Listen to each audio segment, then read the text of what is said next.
What up, everybody? Welcome to another episode of Coffee Hour with Paul Abernathy. My name is Paul. Thanks for joining me on today's show here on Coffee Hour. If you've never joined us before, Coffee Hour was a concept that we came up with a couple years ago, and we did some stuff every now and then. But we decided to make it a Monday through Friday morning show in probably the first of this year, right before the first of the year. So we've been doing this now for over 9 months, and we come to you every morning. And so we got to thinking about this, and we've gotten tons of email responses from folks out there who join us on Coffee Hour, who give us some feedback on Coffee Hour and things like that. And there's a couple things that we've determined, and that's what today's show is really about. So we're going to look at some stuff today. We'll go look up the code. If you have any questions, we'll go look up the code. But what we decided was that we needed to make the show a little more structured. And so we're going to be structured into multiple segments coming up. And as you can see right here, Coffee Hour is going to a Wednesday show. It'll be our Hump Day show. And we're not going to call it the Hump Day show, obviously, but it's going to be your middle drive, get you something to look forward to in the middle of the week. We're going to break it down into segments. We're going to have, a current events segment, electrical industry. We'll try to find something that's current event to share. Any updates we have on our courses, our programs, or anything that we can update you. We're going to have a code quiz. So try to have every day have at least one code quiz. Now, unless we're doing a lesson on code or a lesson on exam prep or a lesson on whatever, but we're going to try to have a segment where we have a code quiz every day and or every Wednesday. And the concept with that is using the code quiz in order to be able to have you register for a drawing. So we'll explain how that works. So a couple things will change. Spinning the wheel will go away. We're also going to have a segment where we bring in guests because we've been wanting to transition to that.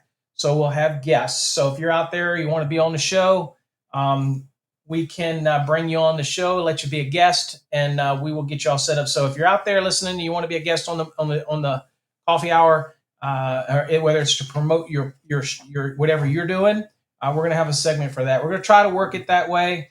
I'm always changing things, so I never say never. So I can't say we go back to a weekly, every day type of thing. But it just seems to me that the vast majority of the people, and I realized it probably a week or two ago, that the amount of time that I do the shows, and I love doing it with everybody, but I could be creating content. And it's important for me to create the content. And so rather than, again, in true honesty, I do a show and we'll have live viewers in the morning and, maybe 40 or 50 live viewers. That is not where I intended the show to go. I wanted it to be much broader for the industry, but it's obviously not catching on. And I'm probably just not engaging. It's probably me. I'm more than happy. I've said this through the years. Everybody thinks that I have an ego or that I think that I know this or that. It's absolutely not. I'm always trying to make things better. But if I personally feel that, and I appreciate all of you that have been loyal to it, and I'm hopefully you will be on the Wednesday nights because now you will build up to it and it'll be a little more structure. We're still going to call it coffee hour, but it is going to be an hour and a half minimum. But I still call it coffee hour. So again, tongue in cheek, because I've never been able to stick to an hour in anything. So, and y'all that know. But that's going to be the format, and we're going to have a little bit more of a structured format. We're still taking requests, so if you think of something that you think would be a good segment to introduce, that type of thing, we might do something like a product spotlight. And that doesn't necessarily mean that I'm going to have a product in my hand and I'm stumping it, because I'm not really big on people sending me stuff so I can promote their stuff. Because if I'm not using it, when I promote something, it'll probably be promoting it in a sense that, hey, if you use this, try it out, like a wire waffle or something like that. But I want we want to make it so that you have something engaging to come back every week. And so that's the thought process. Whether it works out or not, I don't know. It's just constantly fluid. I change things as we go. And while I love doing it every day, and I love all of you's loyalty, and that doesn't give you excuse now to be late for work because you don't get up for coffee hour. You know what I'm saying? But um, I'm thinking that for most people, the Monday through Friday is too much. But for you loyalists there, you guys, and I can call you out by name because you're loyal. You're here every single day, and I appreciate that. But the vast majority, and Justin finished crunching the numbers. Jeff has looked at it, and the numbers for the morning show. And again, 100%, it's probably just me. I am not very engaging, and so I get it. And the shows are not as deep as they could be. And otherwise, in other words, I could, if I did one show a week, it gives me 6 days to prepare a lesson for you. How's that sound? Make it better? It allows me to create segments that are more impactful, transition, to be able to change the look. And I'm talking about a whole new look, everything a look. We may even change the delivery. In other words, use the different software that instead of the what we use now. We're relooking at all that. So anyway, so I just want to give you a heads up on what's coming, and so kind of what's going on with that. Let's see, what do we got here? Let's do some shout outs real quick before we'll talk about anything. Now, if you have any questions or anything you want to do, because it's going to be a light show today, and I'm pretty sure I'm going to finish in the hour today, because again, that's about all I have, unless you have some code questions you want to talk to. Well, I will give you some updates. So we have, again, we have updated Trade Hog. Okay. So it is smarter, but now it's sequential. So it's going to give you up front a rational step-by-step thinking process to think. And then at the end, it's what it's designed to do. It's to look at everything that it just said rationally and then formulate a summary. So that is the first that I know of us doing anything like that. So that's what we're doing. And also, for those that didn't know, I'm going to be in Nika this weekend, and I'm hopefully going to be doing some video, taking some video. I got a neat little doohickey that allows me to I don't know if y'all seen it, where you use the best, instead of lugging my cameras, the Samsung Ultra S24 has an amazing camera, and so I want to use it. So, and I have an awesome battery bank pack thing to charge it. So I can carry everything I need in a little bag. And so that's the beauty of it. I don't have to carry it. So it is designed to have a little remote screen that connects to it on the backside, so I can see what the camera sees rather than have to use the poor front facing camera. I mean, the poor, what is it? The one that's facing the screen, because that's not the best quality. That's the one you see on TikTok. That's not the best quality. So I've got this rig set up so It's just going to make it easier. And it's also going to help me do segments in the field, which is another thing that we're talking about, is that during the show, I will be able to run video from other things that I've done. So I can run, if we've done some field, I can say, all right, let's go to this, and you get to watch it, and we watch it in real time, that type of thing. Also, one of the things that Jeff brought up, and again, we're always taking recommendations, so please feel free to recommend them.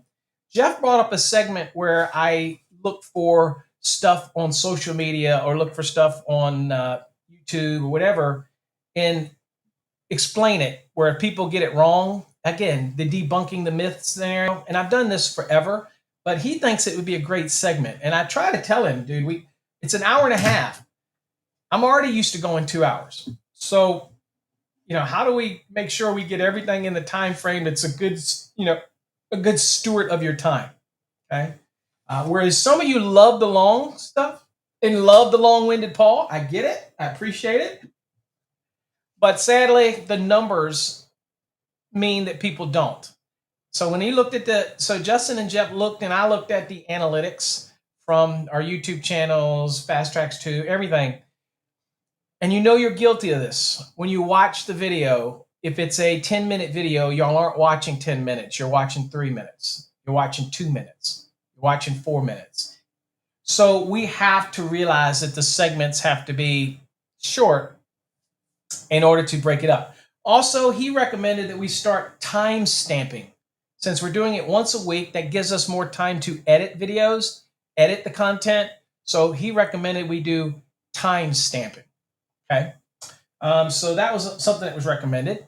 Also, he did recommend that we don't do the shout outs in the morning, that type of thing. So I'm a little bit, I don't know how I feel about that, because again, to me, it recognizes all of you folks coming, that type of thing. So his recommendation is at the end of the show to have a scrolling screen of thanking all of the loyal members, or all the, that type of thing. So we're trying to make it a show that's more polished, right? And also for the longevity of the show, we are thinking about, and you heard me talk about sponsorships. We are thinking of having the ability to have people buy ad space. And I know you're going to say, Paul's selling out. No, we're thinking of, because we do have a lot of followers that watch the replays, it seems like it would be a benefit for manufacturers or different people, not just manufacturers, but other people, to have segments on there where it promotes their product or whatever, if I believe in the product. Okay. I'll give you a good example of it, is that I believe 100% in Best Bid Hybrid, the estimating software, and it should be featured on here because electricians need estimating software. So anyway, we're still toying with all that. Don't look for a dramatic change next Wednesday. Look for a subtle change. But we might as well just, we were going to meet Friday, but Jeff called me up last night and we were able to talk about it. And Justin couldn't do it, but he's been telling me. So that's the changes we're making. Okay. So like it, it is what it is. What's up, Frank? If we had 150 people, 200, 300 people watching every day live, then we might do it differently. But we don't have that. So tells me I need to spend more time on the content and the show, and then make it special enough that you want to come each week. And then I run teasers letting you know what's going to be on there. Also, he recommended that we actually have a page on the website that you can go to see what the upcoming show is going to be about. That way you can, that type of thing. That's all recommendations. And some of you out there have sent that in as well. Okay. So we definitely appreciate that. What's up, Paul? Glad to have you here. Adam, glad to have you here. Again, my loyal folks, Rob, glad to have you here, my friend. Join us. Let's see. Manny reminds me, don't forget to mute TikTok. You're absolutely right, Manny. I did not mute TikTok. It is now, though. Thank you, Manny. I forget. What is up, Red Dog? And I got so started today late, guys. I didn't have my intro like I usually do. Big dog. That's going to change as well for the new show. What's up, Shameless? Glad to have you here. I am doing good. I can't complain. What else we got? Good morning, John. Good morning. Glad to have you here. Good morning, all Santana. Glad to have you here and joining us. Appreciate you coming here. What's up, Jeremy? Again, guys, this is what today's show is. I'm just letting you know about some changes. We are going to go look at some oven calculations this morning, just to help do some little exam prep. Because I had somebody send me an email and said, Paul, can you please explain branch circuit sizing again for an oven? So I'll be very specific. So we're going to try to do that. But if you have any other questions, feel free to let us know. 2026 is out on NEC Link. I don't think so. I don't think it is. Hold on. I'm over on Link. Hold on here. I don't think so. Let's see here. Hold on. I don't think so. Maybe it could be. I'm excited. You might be right. Let's go. Hold on here. Add the favorites. Important about the shaded area. Oh, dude! Whoop, whoop, whoop. Shameless. Important about the same. Anticipate the proposed structure change. And wow. Look at all that crap. Compare, view, ooh. All right. So obviously it's not enforced anywhere. But what does that mean? That means that you know my golden rule, guys. I do not start creating content, okay? Sound is off, not a little normal. I don't know. I don't know. Could be a syncing issue. But at the end of the day, now that the 26 at least is in Link, then guess what? We can start going over things that are going to change. So thank you, Shameless. I would have found that out because I have a meeting with Prismia and all today. We were going to look at the code change thing. But awesome. I'm glad that's out. Sweet. So again, if you got any questions about 2026, we can go look at it too. That's awesome. Let's see here. The structure change and it's getting everything. Let's see here. I just want to see. Absolutely. Dude, they got it. I like it. You gotta love NFPA. I do. As much as I bitch about them, I do love it. So I do love what they do. So, but I didn't even notice that, bro. Appreciate you. Let's see. What's up, Angel? Good morning. Glad to have you here. Adam says you do it. We will come Wednesday nights, but I've been doing this Monday through Friday for 9 months or more, and they haven't been coming. Okay. So hopefully they come on a Wednesday night. Let's see here. What is up, Angel? Glad to have you here. And again, I 100% think it's nothing to do with the show and the code. It's all me. I am not the best host, so I get it. Need more advertising. Yeah, we do need to have some sponsors. We have one lined up, but we do need to have a segment where we feature the sponsor. That type of thing. Okay. What's up, James? I understand what your idea is. It does make sense to be able to get more material together for the live feed. Yeah.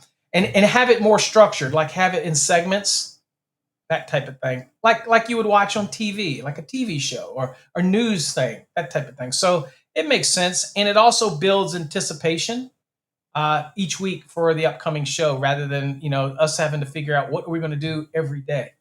That type of thing. It helps me on my end too. Okay. Do you think you will maybe do a live webinar? I've done a bunch of live webinars before, but the problem is that I am out of the giving away for free mode. That ship has sailed. I don't care about teaching for free anymore. I get paid. So probably if I did do some webinars, they're going to be for subscribers in Fast Tracks Tube or whatnot. So I don't really do the free. I know people love the free. I just don't really do the free anymore. And so it doesn't do me any good, to be honest with you, from a business perspective, to give it away for free and have 10,000 viewers come, because I'm not making any money as a company when I do that. So probably not going to give away the farm. Good morning, Chris. Enhanced program watching you YouTube yesterday. Not working. 23 enhanced program watching from YouTube. Now the enhanced program works. We were just making updates yesterday to the system, so it should be all back working now. Just clear your cache. Again, I do get people that contact me all the time. From time to time, folks, if something doesn't work in your course, just relax. Give it an hour. if you think, oh my God, I'm studying, dude, you probably have spent all this time not studying. So the moment you want to study, the course is out for an hour. Chill. It'll be back. No worries. We'll be on it. But we were doing some updates. So we're constantly updating, always updating. Let's see. It's not true. Just that no one knows about me. You think, Alan? Um, well, I am not new. So if you say nobody knows about me, I've written 9 books. I serve on 2 code panels. I was Mike Holt's expert on a code series. I've got over, what do we have? Over 12,000 students in our programs. So even if the people that do know me, if you're 12,000 students, then they should be blowing up this thing, right? I have hundreds of thousands of people that listen to the podcast. We have all social medias. So when you say don't know me, I don't know what you mean. I'm, that type of thing. So most people know of me or have heard of me. Not everybody, but I'm not like a newbie type of thing. So, but I get you. What's up, Seattle? For joining, appreciate you. Let's see, what do we got? Good morning, Robert. Thanks for joining us, Robert. I see the hashtag wins that are coming in. What's up, Brandon? Good morning. Glad to have you. What's up, Josh? Whoop, whoop. I see you in the house. Brandon down in Houston, Texas. Order it. Wait for the amendment. I might order it. Yeah. I'm not going to order it because I don't know what's going on with it. That's why I love about Link, because I get to see it right away. And maybe we'll go look at it today. I don't know. Maybe we'll go give it a look see what it looks like. But I'm not ordering. Now I get free ones as code members. They'll send it to us. I wouldn't order anything. I'd get Link. Link is a must have for anybody, especially in the field. But I wouldn't order the hardback for a while, especially now since this part is done, but it's really not going to be adopted until in the next year. So I would wait because you always had that version 1, and then because we have to make changes, erratas, and all that. So I'd probably wait. I'd wait a little bit if it was me. What's up, Carlos? It's in the morning. It's always going to be coffee hour in the morning. I don't do evenings. Problem with the evening is it's easier to do the morning than it is the evening because I've done evenings before, and it just didn't work for people. They got family life and life goes on and stuff. So it just never was a good. The nights were never a good fit. So as it says right here, 8 till 9:30 a.m. Eastern time. That's what the plan is. I'm not going to do it nights anymore. Also, not going to take my nights away from my family as well. So, okay, that's what you meant. Yeah, I have done some, and we will be doing some of those paid webinars. Again, the problem with those is that our website's not really well found, right? So it's not search engine optimized that great. So we're not in the search engines that great. So at the end of the day, we do a webinar and we do a paid webinar. It doesn't financially pay for itself most of the time. Okay. And maybe it's like what the other guy said. Maybe I'm just not known enough. Maybe that's what it is. I don't know. I don't know the answer, but we're going to try something anyway. I don't know the answer. I have no problem I can continue Monday through Friday. The board of directors, the feedback that came in, Jeff, Justin, even Darlene chimed in and she said, I think Monday through Friday, they think Paul is too much to take. That's what my wife said. Brutally honest. She said, Paul, you're too much for me to take Monday through Friday, much less everybody out there on the internet. So I'm like, wow, okay. They changed GFCI protection AVs from outlet to receptacle. So there you go. No more debate on the hardwire. Absolutely. I never felt it was a debate because if you used a receptacle in the garage, then it always had to be GFCI protected anyway. So I didn't think there was much debate on it, to be Let's see here. And I didn't debate over the outlet because only Stout Cup Jr. and Whack Jackerson, they're the only ones that were confused with what a damn outlet was. So everybody else was cool. It was them that tried to submit stuff to the code panel about changing the definition of outlet because they obviously don't understand what an outlet means. But so me, uh, yeah, Mass. The first ones that'll start adopting this thing is Massachusetts, and they'll find it. Fred Hartwell and all them up there, they will find issues, and then there'll start being some changes in erratas and stuff like that. Also, you're right. They probably haven't even put it into print yet because, I mean, they won't because they're still waiting, and this is the electronic version, right? So you're right. I would just hold off personally. Let's see, what do we got here? Damn, your wife said that. You can. Dude, guys, been married that long. No, that's love. Yeah, I think what makes it good for us is that she's brutally honest, but she's amazingly supportive. So if I said, "Yeah, baby," but I still want to do it, she'd go, "Well, you do you. I got your back." So yeah, so I like she's brutally honest, that type of thing. All right, so let's kind of go look at it. Why not? Let's go take a gander at this thing. All right, so here is obviously the let me change this real quick, guys. Let's see if I can't make this a little bit better for everybody. Here, let me see. Let's do this. Let me hold on for a second. Let me brutally break this thing down here real quick. Cool. Here we go. All right, so let's do this. Let's see. It's not really making it very much for me. All right, hold on here. Let me see if I can't fix this up and get a little bit more. If I can't get a little bit more of this thing on the screen. Nothing like doing it on the fly, but y'all know I'm used to doing that stuff, right? All right. All right, there we go. Just let her roll like this here. Hold on here.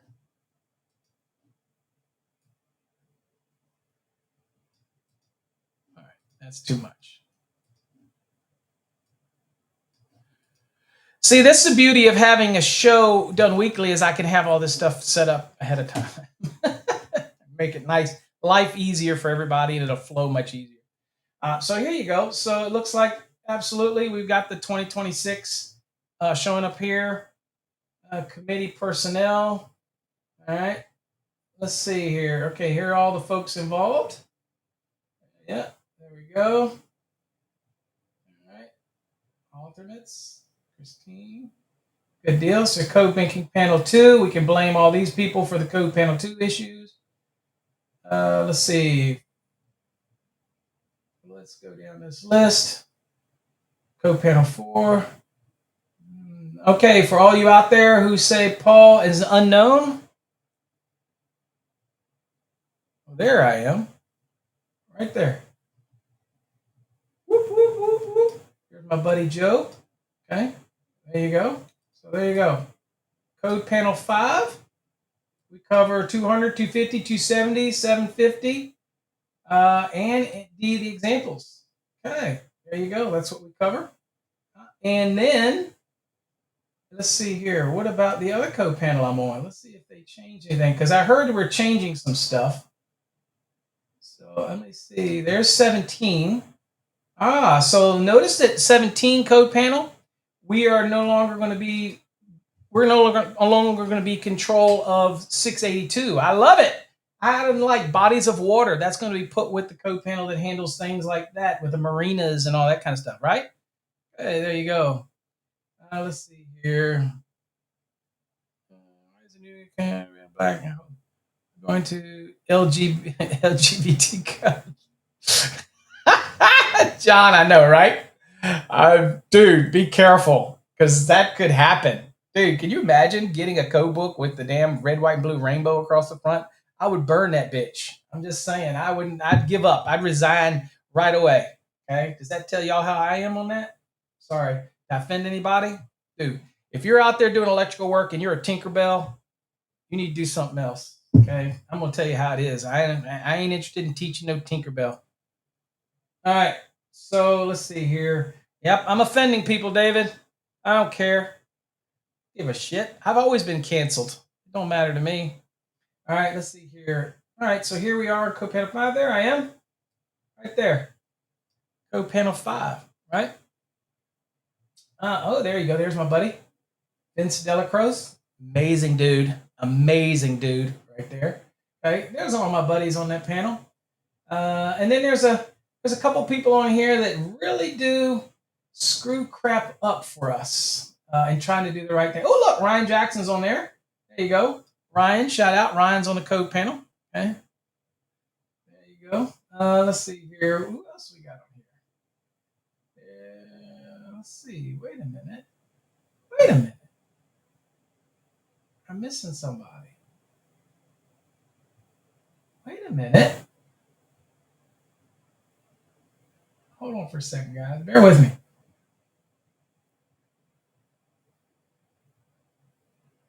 Oh, wrong code panel. I'm sorry. I'm looking at 17.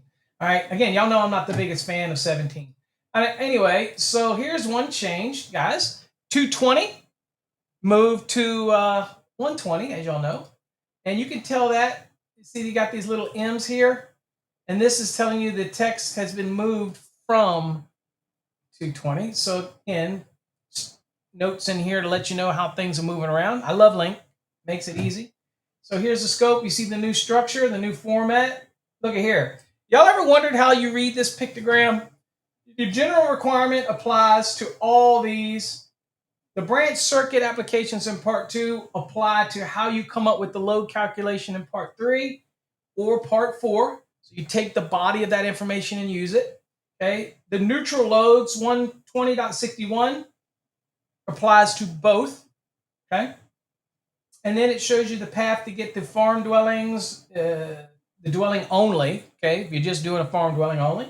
And this is the option for farm dwelling only. And then here's an overall farm load calculation. Okay. And then you can get straight from part 3. Now, here's this interesting. Check this out. So you can get straight from part 3, which is your standard method of calculating, right? The path down to these other things, like the healthcare facility, marinas, boats, docking, and all this kind of other stuff, and recreational vehicle parks and all that, now has a direct line from the standard method, not from the optional method. So it's a little cleaner in how it flows, right? I'm all for that. Shoot. Let's see here. See this move right here, 120.4, the move. That comes from 220.3. Okay, so everything has just been moving. Okay. All right. Calculations. Okay. I like what this did here. They said this right here for load calculations. Load calculation shall be permitted to be rounded to the nearest whole number with decimal fractions smaller than 0.5. Now, one neat thing about Link is you can go over here and you can see the view changes. Right? So again, this has just been some moved text. But if you want to see, for example, that type of stuff, then I'm not sure. I think here you can split it. See, this splits, right? And so this is what it says over here for this one. That's the floor area. I think I clicked the wrong one. So here, close that. So let me go here.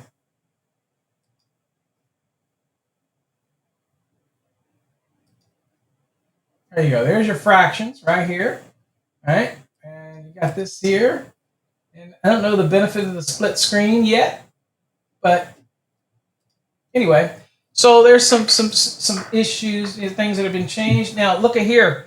So over here, the floor areas for calculating the outside dimensions of a building dwelling unit and other areas involved for dwelling units. Okay, so it stops. So floor area, even for any building, it's the floor area, it's the outside dimensions. It goes on to say, for dwelling units, the calculated floor area shall not include, okay, so the regular calculation outside dimensions applies broadly. But for dwelling units, okay, it says shall not include detached garages, open porches, or unfinished areas not adaptable for future use. So it does include attached garages. Now, said that into 2023, but again, it looks like a lot of them tightened up some stuff. So look at this. Non-coincident load. Dude, this is huge. This is huge, right? Because this was previously, it was in 220.60, right? So it's been moved, okay? Instead of that, it's been moved to 120.6, okay? We've had this argument for years, right? And you blame Shameless. Oops. You know why the sounds different, guys? Because I didn't have the mic down. There's so much shit going on, I forgot to put the mic where it needs to be. So you're right. Sound does sound different. Apologize for that. Whoever said that, you're absolutely right. I didn't have the mic down. You know what I'm saying?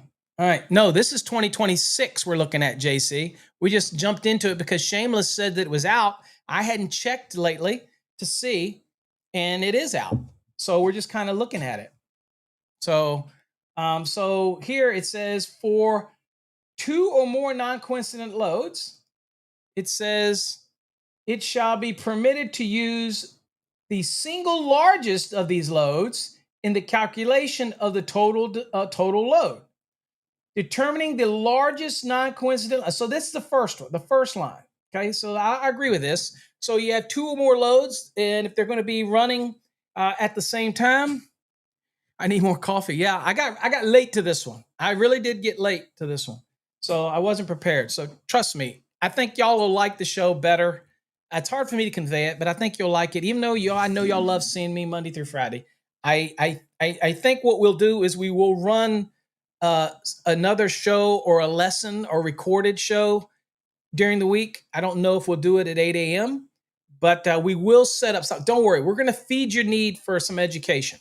But at the end of the day, the live ones, I think we're going to do. It sounds best to just do it Wednesday morning. Excuse me. All right. So look. So this is where you have 2 non-coincident loads that are not going to operate at the same time. So if I have 2 loads that are going to run in a building, a factory, or anywhere that are going to run they're non-coincidental. Means they don't run at the same time. So when one's running, the other one can't run.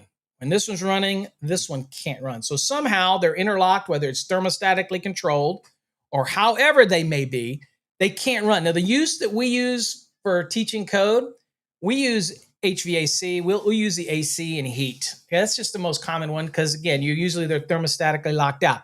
The problem with that is it's not always the case when it comes to something like a heat pump because of having the defrost mode and all these other things that can come on, then there is a possibility that they could come on. So the code has a provision for dealing with that as well, that type of thing.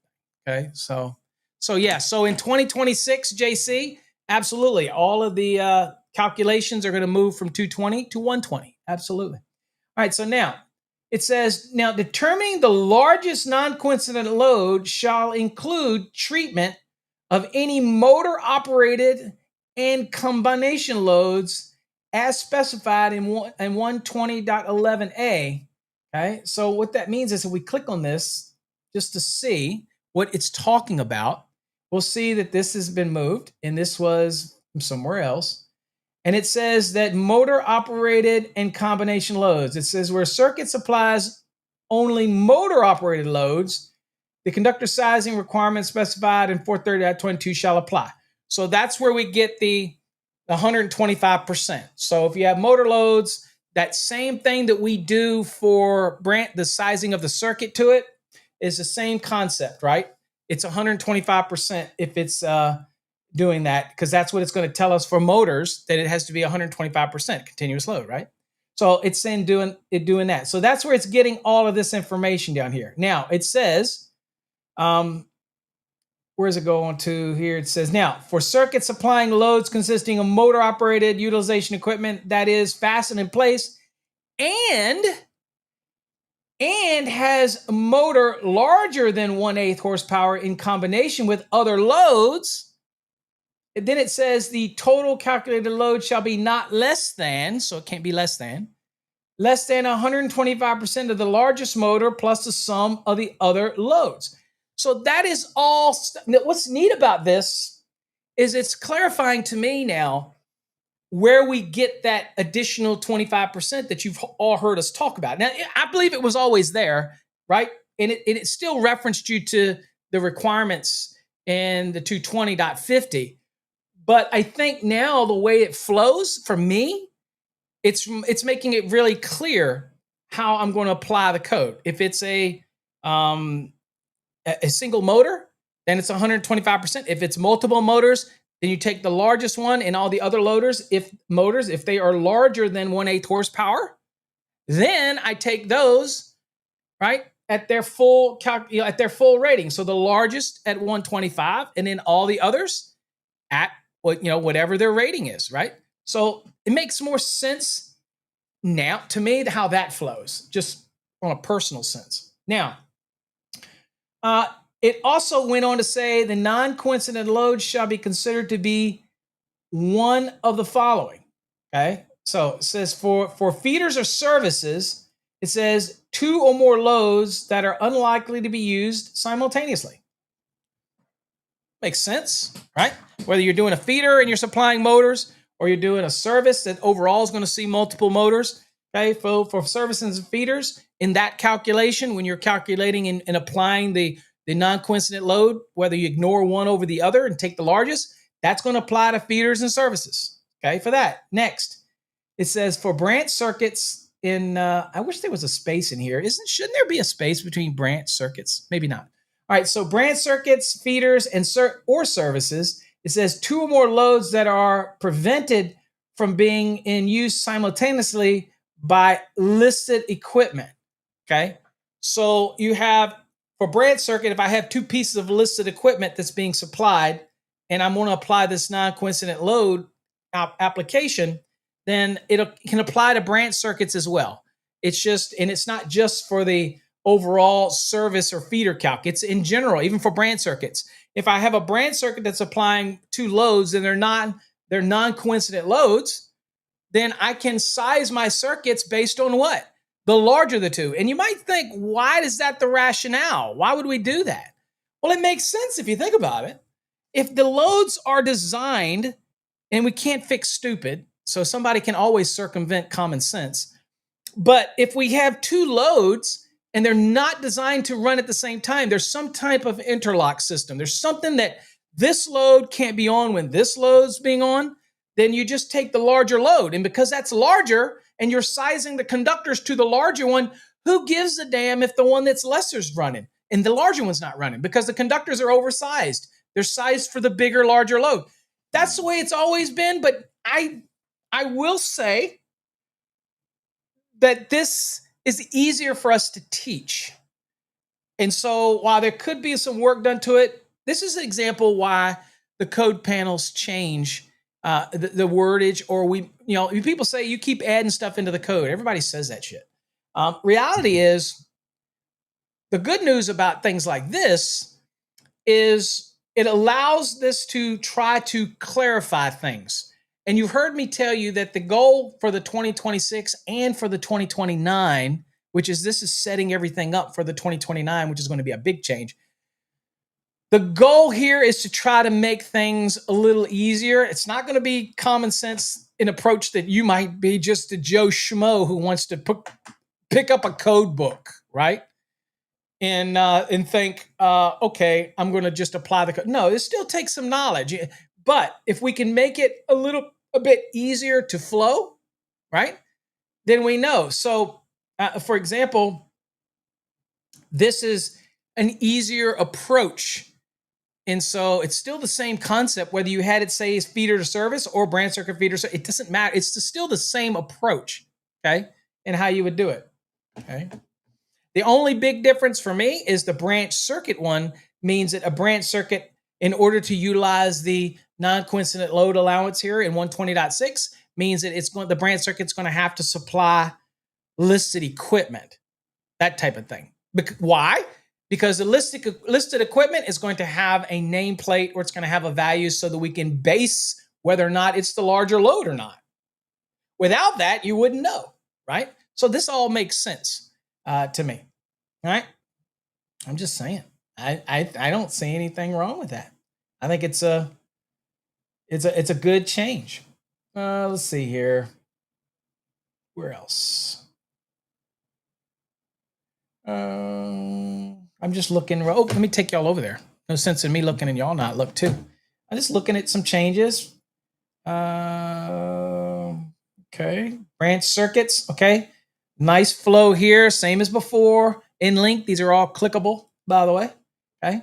Now you'll notice that is for dwelling units, it's going to be 120.13. Okay. In additions to existing loads, 120.16. So if you're adding additional loads to an existing building, it's going to see. Let's look at that one real quick. Let's look at 120.16. Let's see here. So loads, additions to existing installations for dwelling units. Loads added to the existing dwelling unit shall be calculated in accordance with 120.14. Gotcha. Other than dwelling, it says loads in new circuits or extending circuits in other than dwellings shall be calculated in accordance with either 120.42 or 120.14 as applicable. Yeah. See. Okay. All right. So let's see. I'm more interested in this one right here, 120.14. So let's go to 120.14 real quick. So basically, this is saying, let's see here. I'm looking to see if there's anything big different in here. Now, so the core information is the same, right? So the core information is the same. So basically, what this is saying, and I will get back to. Let me get to 16 real quick. So what this is saying, right here. So what this is actually saying is that if you're adding a load to an existing dwelling unit, then you're going to add that load into the existing dwelling unit. So you need to add that load to it in order to be able to determine, for example, if these are just adding existing loads to an existing circuit, right? Or existing installation, right? You still have the applications down here. Here's your normal. Hold on, let me show you. Let's get down here. Oh God, there you go. David will like that. Energy code looks like some changes here to the energy code thing. Office building. Let's see here. I just want to see the flow. There we still have the motors. We still have the concept. Still means the same thing. Okay, for making sure the motor, and basically,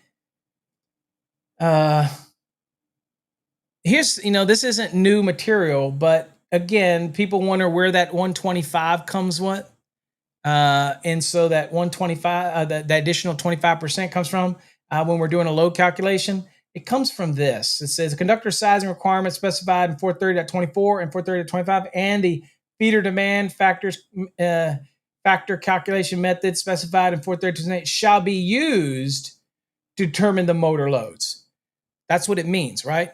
Shall be used to determine the motor loads. So if you're doing a load, that's where you get the 125%. Okay. Let's see here. I'm just looking. We're going to do some change stuff. Now I'm officially going to start looking at things because I didn't want to look at certain things until it was published. So at least it's published now. Okay. Now, this language right here, people ask about EVSEs. Do you have to put that in there for the load calc? Do you have to include something for an EVSE? Well, in the past, you didn't if it wasn't there, but people argued the language wasn't clear. So this says for each EVSE served. So if you don't put one in because the building doesn't have EVSE, okay, then what's going to happen is we'll look at that, AJ. Then you don't have to worry about it, right? So anyway, where are we at? So it says the load shall be calculated at the nameplate rating of the equipment if available, or at 7,200 watts if the nameplate is not available. So that's still the same. 7,200 watts is a threshold, right? Let's see here. All right. So also for feeders, insert neutral calculations. This all just moved from 220.61 Okay, that type of thing. Now, if they, yeah, if there's a drawing that, I wouldn't think you have to do anything for the future EVSE in a drawing unless it states that it's going to be, unless you're the electrician installing it. If you're not installing it, then I would think that the design professional may calculate whether or not you could add one. But if you're not required to install it, then it's not there. So but yeah, if they're going to plan for it, then absolutely they're going to put that in there if they're going to plan for it. That's for sure. It just you may not install it as an electrician because maybe they don't want it, but if they plan for it or the engineer plans for it, then they probably will include it in the load so that when you do choose to add it, you're good to go. That type of scenario. Let's see here.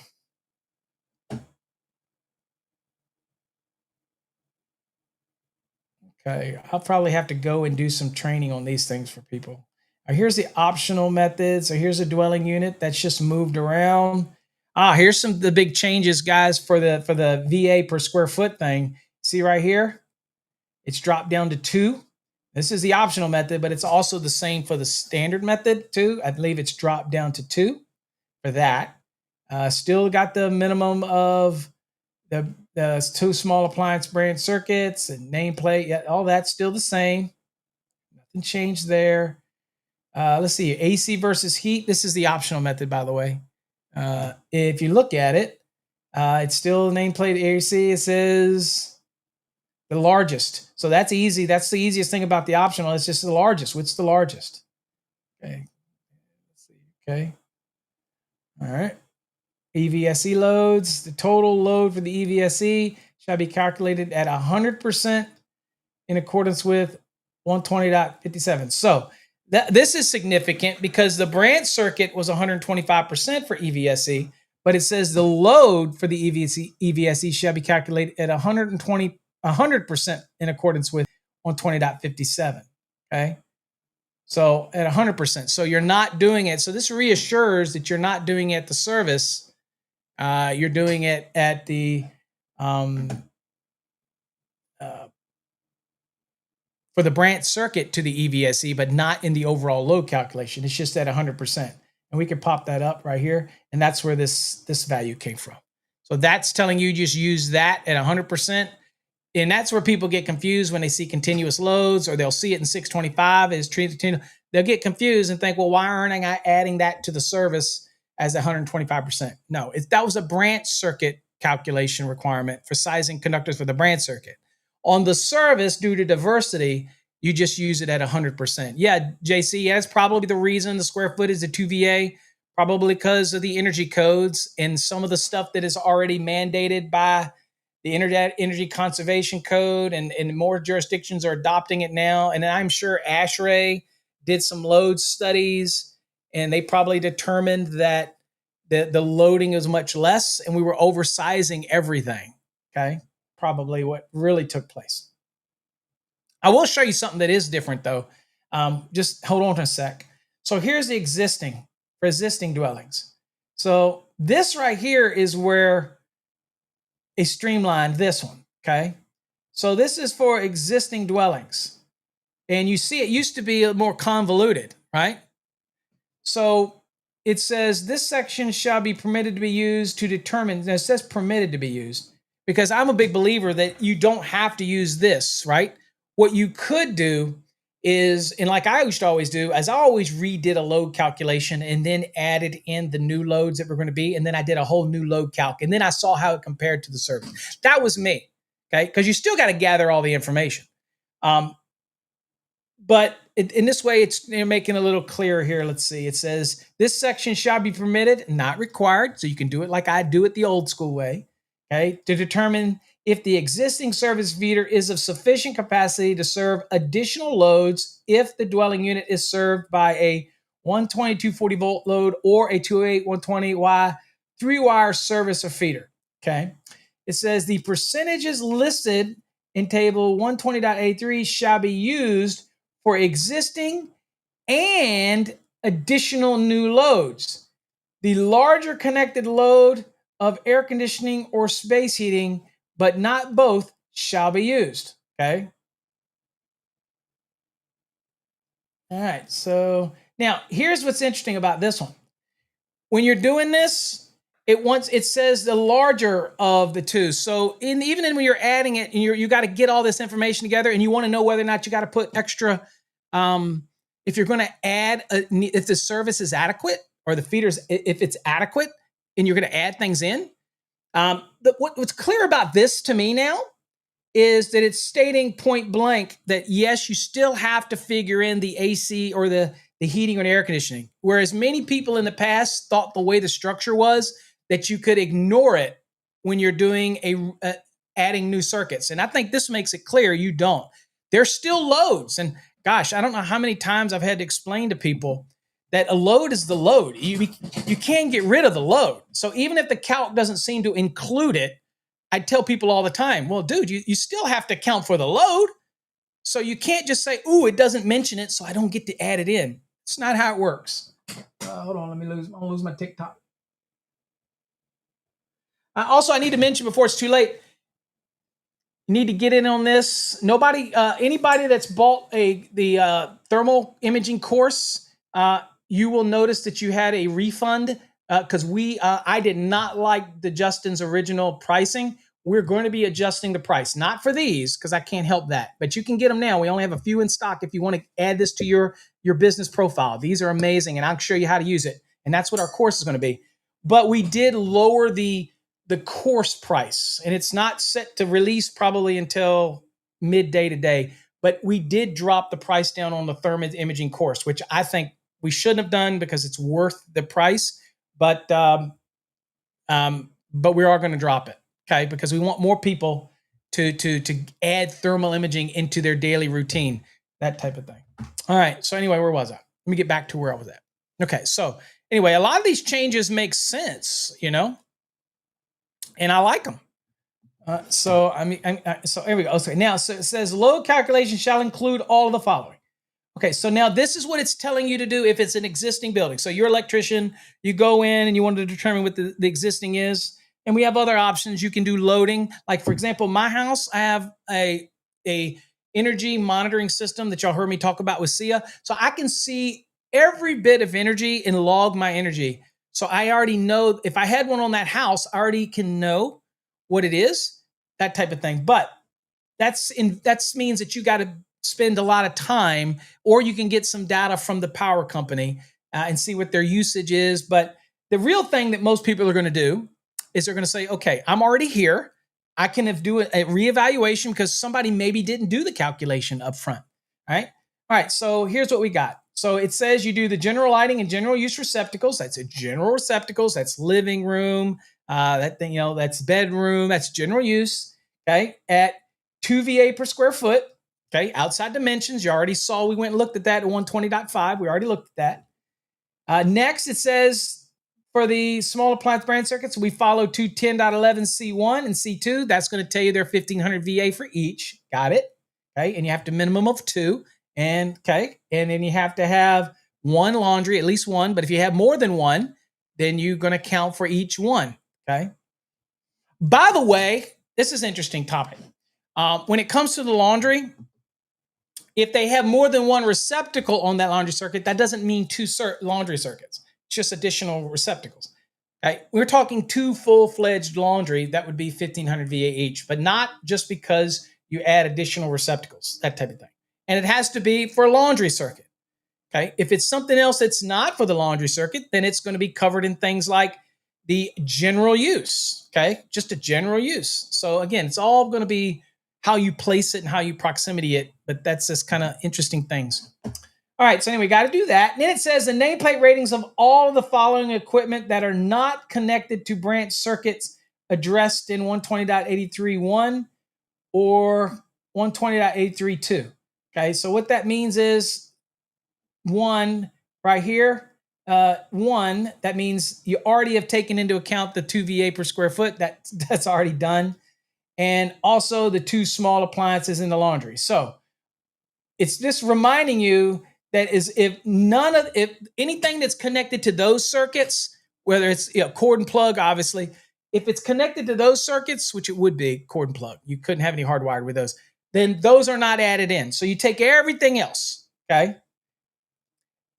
Now, also for people who wonder, You say, well, what about my garbage disposer? Well, that obviously is not going to be covered under the general use. So that's not going to be covered under the 2 VA per square foot. Duh. And it's obviously not going to be a part of your small appliance brand circuit because it can't be on the small appliance brand circuit. So that duh again. So that's just a statement. I still like it. I still like it. It's not big change from where it used to be, but I like the flow here. Now, number one, all appliances that are fastened in place. A dishwasher is considered fastened in place. Garbage disposer is considered fastened in place. You get where I'm going? Okay. So it's fastened in place or permanently connected or located to be on a specific circuit. So if you run a dedicated specific circuit, okay, to something for something specific, then that is a load that you need to add in here. Okay, so they may have something that was not being plugged into the general use, but it's specific, right? Then that's where that would cover. So this is a catch-all for all those other things, right? Then it says, and again, what it's reminding us, it's nameplate ratings. Okay, so ranges, wall-mounted ovens, counter-mounted cooking units, nameplate, clothes dryer, nameplate, water heaters, nameplate. Notice it says EVSEs supplied by an individual branch circuit. So that is typically going to be the ones that are over 16 amps, probably. Then the code requires that they be an individual branch circuit. So probably the ones you put on a 20 amp that you're running for the EVSE or larger, they're individuals. So you're going to actually take the nameplate rating of those. We're not talking about the little ones, type ones that may come with your Prius or may come with your car that you just plug into a regular receptacle. That type of thing. We're not going to, that's not the ones that are included. Okay. All right. And so you take all of that and you're going to add in with this all the stuff that you currently have. So you go around and take inventory of what they've got. And all you're doing is basically lumping in your new loads. Okay. Adding them in. That type of thing. All right. Does that make sense? Does that make sense? I will say that somebody asked me one time, says, Paul, I got called out and all I'm doing is adding some additional general use receptacles. Well, then that's okay. That is probably already covered in this. So the 2 VA square foot is probably already covered in that. In fact, to be honest with you, prior to this, they probably already did it at 3 VA per square foot. So you're doubly covered, right? So don't sweat it. Don't stress it. Just use your 2 VA per square foot and redo the load calculation on the building. And what you'll see is the service probably is already larger anyway because they use 3 VA per square foot. I'm just saying. All right. So then you get to come down here and use this table to apply all these loads that you gathered. Okay. So of the load, the first 8 kV of existing and the new loads, I like how they say it. So you redid everything. The first 8,000 at 100%. So you just simply take 8,000 of that and sit it to the side, right? Just take it from here and put it over here, okay? And then the remainder, okay, of the existing loads, we take it 40%, okay? Right? Now, this is where you have to segment it out. The new EVSE load, you take it 80%, okay? So you had to gather all this information, right? So this was part of your gathering, okay? Right here, get all the information, what you had to do to gather all your information, okay? This is telling you what to gather, okay? Then it says if you have new central electric resistant space heating is being added, if you are adding it to it, new, okay? Then you take that values at its 80%. And where do we get that up here, right? So again, if you're adding anything new, okay, that's going to be a dedicated circuit. So that's going to be specific circuit, okay, it's new. And then any of the other new loads that you'll be adding, okay, that you're going to be taking at 50%, okay. So this is just a process of doing the load. So that's your general lighting, that's your 2 small appliances, that's your laundry, and this is your nameplate. You're gathering everything together, right? Pulling it all together, and then you're doing what? Then you're going to apply all of this. Okay. So of it all, the first 8,000 is 100%. So of everything summed up, the first 8,000 is regardless. It's 8. Okay. 8,000. Then you take whatever the existing loads there, not the new stuff that you were adding. Okay. Not the new stuff. Everything that's existing. Okay. Even though you did added everything up, you take the remainder of the existing loads, right? And you do it at 40%. Okay. And then you can start adding in your new EVSE. If you have central resistant space heating, you can add that in. All other new loads, again, you add them, you do them at 50%, and you add it to this 8,000. Okay. So it's taking advantage of the first 8,000, the overall calc, and then the additional, you're segmenting. Okay. That type of thing. Does that make sense? Now, I do not know, be honest with you, I do not know if they have an example in the index for this. So let's go look. Dude, I'm playing around now. Let's see here. Let's see if they did an example. We couldn't get so lucky that they do an example, but I'm going to do some examples. I'm going to actually do some training on this stuff once we start gearing into the new stuff. Let's see here. No, I don't see.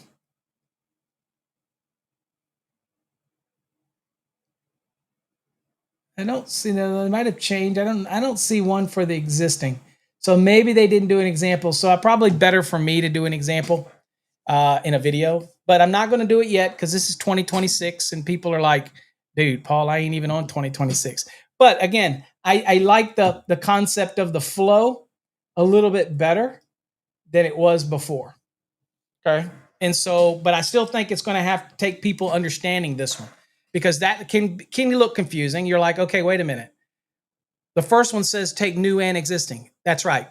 You're adding everything up. Even though they're separate out, you're going to cumulatively add it all up and you're going to take that value and do 8,000 of that. That's just the first, that's just taking everything to get you the baseline. Boom. That's 8. Okay. Then whatever, take your new stuff you're adding, keep it to the side. Keep it to the side. Okay. Pull it out. Then take everything that you found that's existing. Okay. And whatever's remaining over that 8, you're going to take that at 40%. So nothing's really changed. First 8, the first, the only big difference here, I don't even see the difference. It's not like it's kind of like the optional method, but in this case, it's the first 8,000. And then you take the remainder of the existing loads and do that at 40%. And you add that together and you put that to the side. Now you get the focus on the new loads to be able to add to this lump that you did. Okay. So if I'm adding an EVSE, I take that and load at 80%. If I take nameplate, if you're like, for example, going out and you're going to be adding a new EVSE to it. And the next would be if I'm adding some central resistance heating. So maybe I had air conditioning, but now they want to add a heating element into it, a central heating to it. Okay, well, that's resistive load. So again, that's big energy hog. So again, I can take that and I can take that value at, take that load at 80%, and then I'm going to add that into the pot. And then any of the new loads that I'm adding, I take those new loads and then I get to take those and I get to take it and I get to cut it to 50%. And then I get to take it and dump it in the overall load bucket. And that's going to give me what my load is. And then I can divide that by 240 and see what my service needs to be. And then you can compare it to what you already have. That makes sense? Anyway, that's how it's going to be. I'm looking to see what all might have changed. Anything else?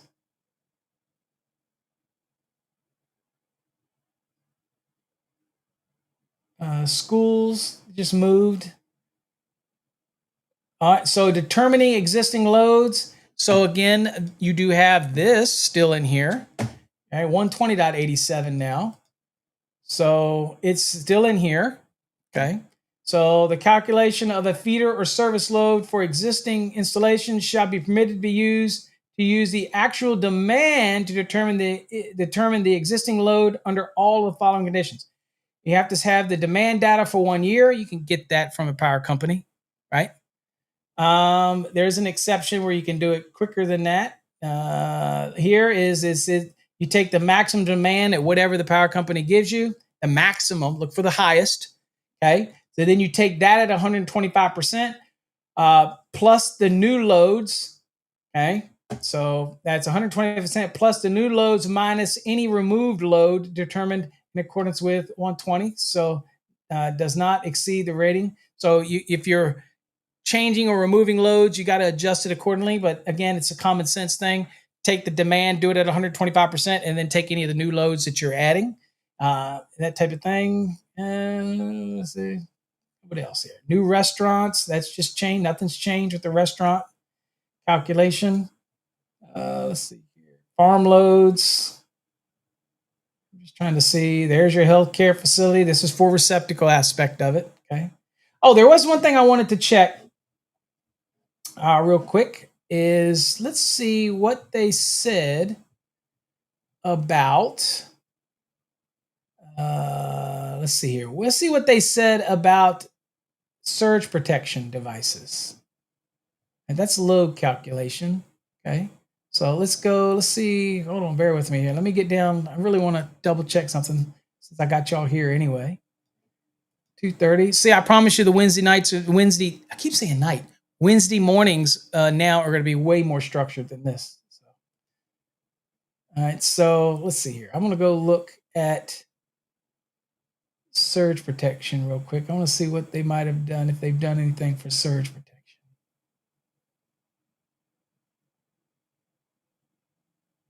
Okay, surge protection. Let's see what we got. Okay, so surge protection, how are we doing that? Which I'll be honest with you, I believe in. I mean, I've got multiple levels. Now, I'll be truly honest with you, I do not have a surge protected device on my panel. I have it in all downstream. I don't have really any sensitive electronics in here, so I'm not too awful worried. And my house didn't require it, but I may add one. You know, why not? Okay. Now, all of my computers here in the office, everything in this office is on what's called an EcoFlow. Do y'all know what those are? It is an amazing. Mine can be used as a UPS as well, but it's called an EcoFlow. And dude, it can run everything in my studio. Lights, the screens, the computer switchers. It can run everything for days. It's just amazing. It's a hawking beast, but it's quiet. And I like it better than a UPS because it does have the UPS. Now the switching, it just barely works. So this doesn't miss a beat. But some of the ones that you get like that, they'll glitch when the power changes. So, but mine doesn't because I've tested it. So I'm happy with it. All right. So I have an EcoFlow. For those that are interested, it's a Delta 3 Plus model. It's not that expensive. It is about 500, 600 maybe, worth every penny. Because you can buy a good UPS, it's going to cost you almost half that anyway. And it's not going to have any capacity on it. This sucker can run forever. I'm just saying. All right, for those that want to have that uptime. Plus, I could actually use this to power something, even though I got a generator. I could use it to power something like a refrigerator to keep things cold, because it actually does a good job. All right, so anyway, surge protection. It says all services supplying the following shall be provided with a surge protected device. Okay. All right. So services, all services supplying dwelling units, dormitories, guest rooms and guest suites of hotels, motels, and dormitories. So it looks like for guest rooms, guest suites, hotels, and motels that I've got to get an SPD on the service. Okay. If I'm for at least for those rooms. Okay.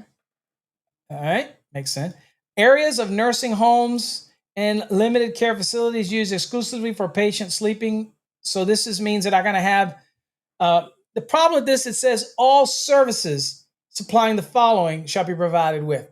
So if I have a service that's supplying a nursing home that has patient sleeping rooms, then it seems to me that I have to apply it at the service. Okay. All right. Let's see. Areas exclusive sleeping quarters for stationary play. So again, for me, the way this reads, I have to have it at the service. Okay. Now, let's say, where's the location going to be? It says, okay, so that says the service. Okay, let's see if we have any leeway here. It says the SBD shall be integral part of the service equipment, so it can be built into it. Boy, the manufacturers love that, right? It's got to be built into the service equipment. Or, and I guess that could also be a plug-on breaker. If it's a commercial building, let's say, it could be probably a bolt-on, but I mean, they got both. Okay, so that's integral part of the equipment, right? Probably going to be made, like Square D makes them, Schneider, they all make them. You can get third parties, and that's why it says right here, or, and remember the power of or, it could be this or that, this or that, this or that, this or that. So in this case, or shall be located immediately adjacent there too. So it's either built into it, the service, or it's right next to it. And immediately adjacent is close as practical to it. Okay, not around the corner. Okay, not in another room. Right there. That's I don't think we have a definition. I haven't looked, but I don't know if they added a definition in 100 about that, saying what the definition of immediately adjacent is. But there's a difference between being adjacent and immediately adjacent. When I see the term immediately adjacent, I want that bitch to be right there beside it. That's what I think of when I say immediate. Okay. I tell Jeff to come here. He can when he wants. When I say you come here immediately, his ass better be here. Okay. I'm just saying. I don't mean that, Jeff. I love you. All right. So exception. It says if the service supplies only feeders. This is a big exception. Remember we just said about guest suites, hotels, motels. If the service supplies only feeders, so it's going from the service out with feeders to other panels, it says the SPD shall not be required to be located at the service if an SPD is located at the load end of each feeder. Great job. Great job, code panel. Great job. Because this is where it says, look, if I have a service for a multifamily building, that I don't have to have it at the service, right? If the service supplies only feeders that are coming out of it that are going to other panels, right? Then I can have it at the panel. So I can have a plug-in at the panel or something it goes into the panel, right? Right. So now in conjunction with that, I'm interested to see if they did anything in the for the feeder application in 215. Okay, I'm curious. And you would say, Paul, don't you know this stuff already? No, I purposely didn't pay attention except for things that are on my panel because I don't want it to taint me and I start bitching and moaning and start doing videos about how this is wrong, that is wrong, and the code panel did this or that. I don't want to do it. I'm getting too old for that. So I said, you know what? Let me just go and see, and I'll take it as they do it because I can't change their mind anyway. No different. So, all right, here we go. Here's 218. All right. So 218, surge protection. So this is feeder specific now. So we saw the service one. This is the feeder. And it says, if feeder supplies any of the following, surge protected devices shall be installed. So if you have a feeder, right, to the dwelling unit, if you have a feeder to dormitory, if there's a feeder that's going to a panel that supplies guest room, guest suites, hotel, any of these, okay? Well, here's the deal. Here's the deal, really. Doesn't this kind of now mirror what it said for services? So, damn it. If I have to have it at the service for these type of locations. But if I have a feeder only, and a feeder is now running out to these locations, then I can have it at the feeder panel. Well, that's all this is saying. Look, hey, if it's a feeder that's supplied any of these, then the SPD shall be installed where? At the source of where that feeder terminates. Makes sense, right? at least a little better flow. Now, that's what it's saying. Has to have it at the feeder for these locations. Okay. You with me? Now, by the way, if it is a service, for example, to the dwelling unit, right? Then it would be just like we'd say before, it would be up at the service. Okay. You wouldn't need one at the feeder location. Okay. Now, why is that significant? Well, if I had a dwelling unit and I had that SPD and I didn't want to put it at, let's say, the service disconnect, it's also the emergency disconnect outside. But out of that emergency disconnect, which could be also the service disconnect if you meet all the rules in 230.85, now I'm feeding a panel that's in the dwelling. You with me? That is what? Is only being fed by a feeder. And that service is only feeding a feeder. Right? So then this would seem that this would allow me to be able to put it at the location where the feeder panel is, which for all intents and purposes is all your circuits anyway. It's just in a remote panel, like a sub panel. You get me? And not have to do it at the service. Interesting. So if you go to location, it says the SPD shall be installed in or adjacent to distribution equipment. It's a remote distribution. This is why you see why people laugh at me through the years when I said don't call it a sub panel, because they don't call it a sub panel. It's basically downstream distribution. Okay. And I always call it a remote distribution because it signifies that it's remote of the service. So we call it remote distribution, but I guess sub panel it's fine. We don't care. We'll use those words. It says, okay. So it says that it must be installed in or adjacent to the distribution equipment. Okay. And it says, and it's important that it say it this way because it could be switchgear that's distribution equipment. It could be a load center. It could be whatever. So it could be different things. Okay. And it says connected to the load side of the feeder that contains load side of the feeder that contains branch circuit overcurrent protective device that supply the locations specified in 215.18a. So if it's supplying the receptacles and all that kind of rigmarole that is round for those sleeping areas, for a nursing home or for like a fire station or those type of things, dwelling unit locations. So it's supplying all of that stuff. Then that's where it's saying you got overcurrent devices that are that are going to these circuits, right? That's where in that panel, that's where you need to have the SPD. That's all it's saying. And of course, it does give an informational note down here that says surge protectors is most effective when closest to the branch circuit. Okay. Surge can be generated from multiple sources, including but not limited to lightning and electric utility and utilization equipment. It's also what happens is that it's actually can have contribution that comes in from other equipment. DA, what do you mean load side equipment? That is not the same as this. So if for example, I have one at my computer, the code's never going to mandate that. That's a choice. That's called tiered protection, right? So I have it if I have it at my panel or I have it at my remote distribution panel, if it's fed by a feeder, right?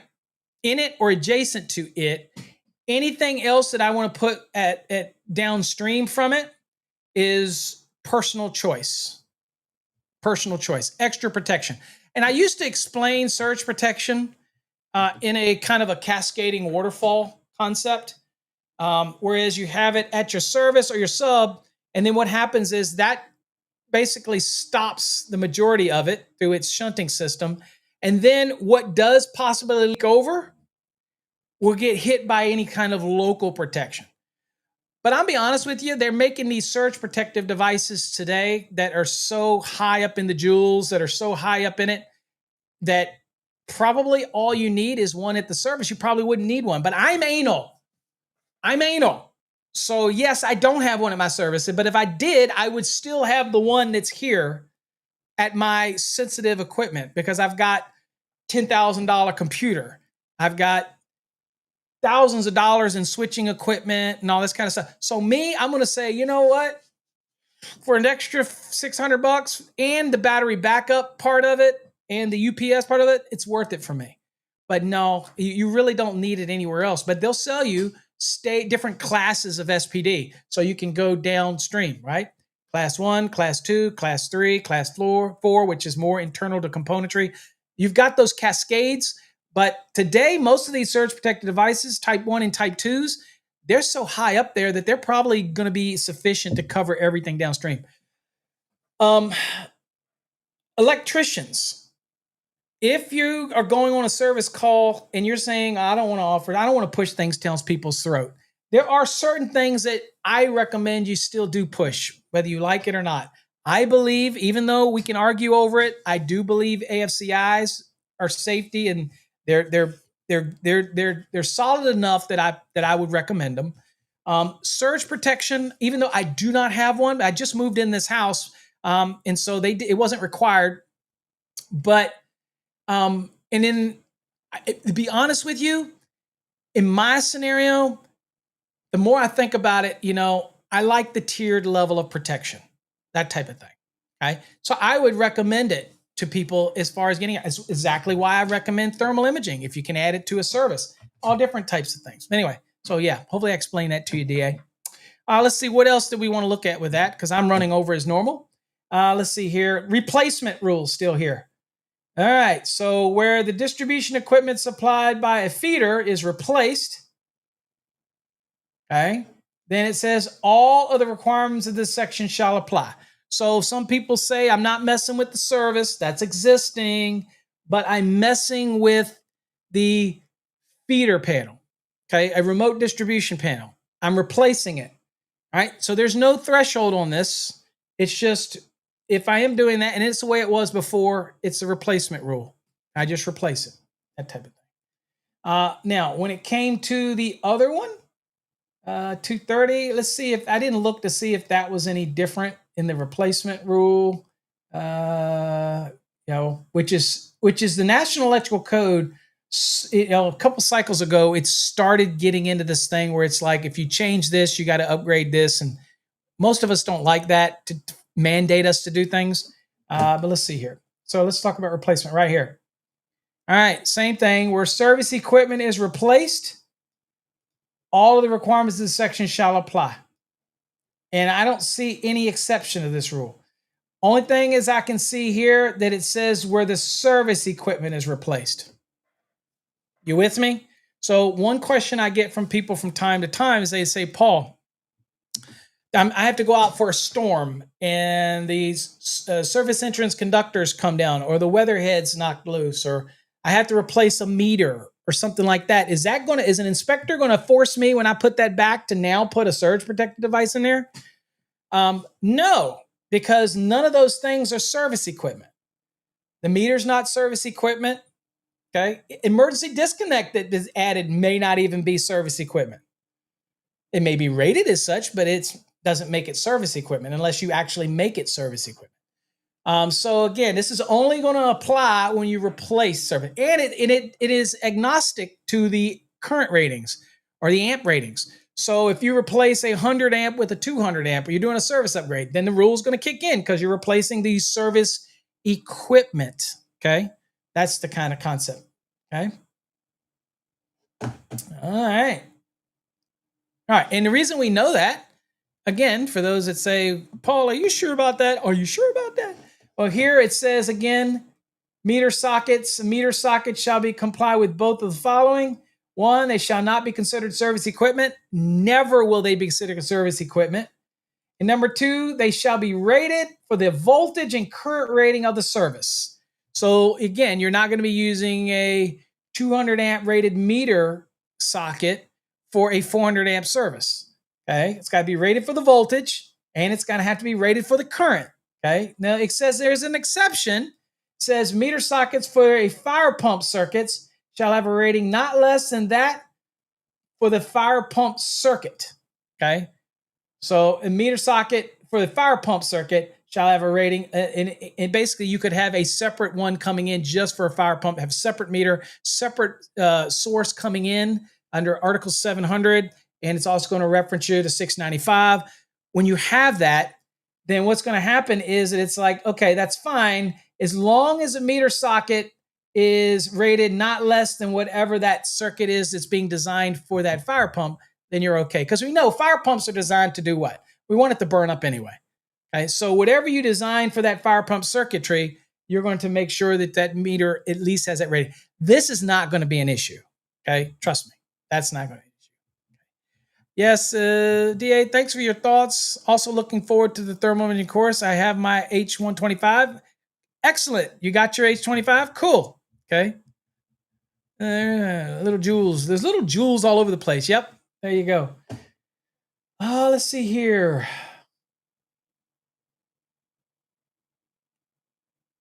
God, there's some nice structure changes in here. Man, I've got a lot of videos that I can produce on 2026.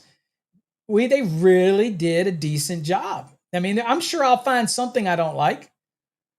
But let's go look at something we all wondered about. We all wondered what's going to happen with that GFCI thing, right? Okay, let's go see what the Code Council did, because we assume that the Code Council's already made a decision, right? So let's go play around. Let's go look and see what 210.8 says. This is fun. All right, so here's 210.8. Okay. So again, all right. So all GFCIs have to be readily accessible. Yep. Except receptacles on rooftops shall not be required to be readily accessible other than from the rooftop. So again, I had inspectors one time have a receptacle on the roof that was GFCI, and there was no ladders exteriorly to get to the roof. It was internal. And so he argued that on the rooftop that it was not readily accessible. And so now it makes it clear that it only has to be readily accessible from the roof. So, I mean, if you're already on the roof, we're not going to talk about how you get there. We're just going to assume that if you're there working on a piece of equipment, you're already there. That receptacle obviously has to be readily accessible because you're there already. And that's going to get rid of that argument people have. Like, I had one inspector literally years ago make a guy put a ladder to the roof just so that simple GFCI could be readily accessible. And then he said, well, I'll just get rid of the GFCI. The guy says, no, I needed one within 25 feet. This is a pain in the butt. And he literally did make the engineer design a ladder to get to this roof just for that. I'm like, talk about overreaching your bounds, dude. All right, let's see here. Any other significant? Okay, so here's our list again. So bathrooms, okay, 125 through 250. Receptacles, y'all all heard me always talk about this little tip, right? About branch circuits, that anytime versus devices, anytime in the code you see 125 or 250, you know that the code rule is talking about a device, right? When you see 120 or 240, then you know that the code is talking about the actual circuit, the branch circuit, that type of scenario. So there's a difference. So that kind of gives you a hint on what they're talking about. So in this case, they're talking about receptacles that are installed in the following location. Okay. And the circuit itself has to be rated 150 volts or less to ground. Now, that is a typical 240 volt circuit because you go from one leg to ground.